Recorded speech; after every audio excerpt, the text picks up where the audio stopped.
Today, jihad is the most misunderstood word regarding Islam. It is not only misunderstood by the non-Muslims, it is even misunderstood by many of us Muslims.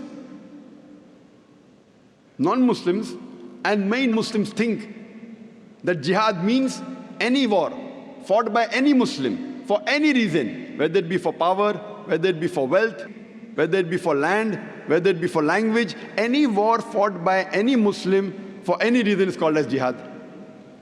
Jihad does not mean any war fought by any Muslim for any reason, whether it be for money, whether it be for power, whether it be for land, whether it be for language.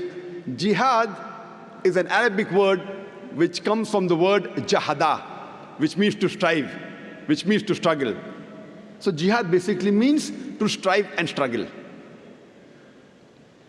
In the Islamic context, jihad means to strive and struggle against one's own evil inclinations.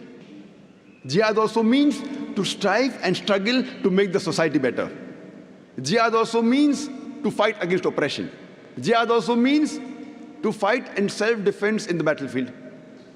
So jihad basically means to strive and struggle.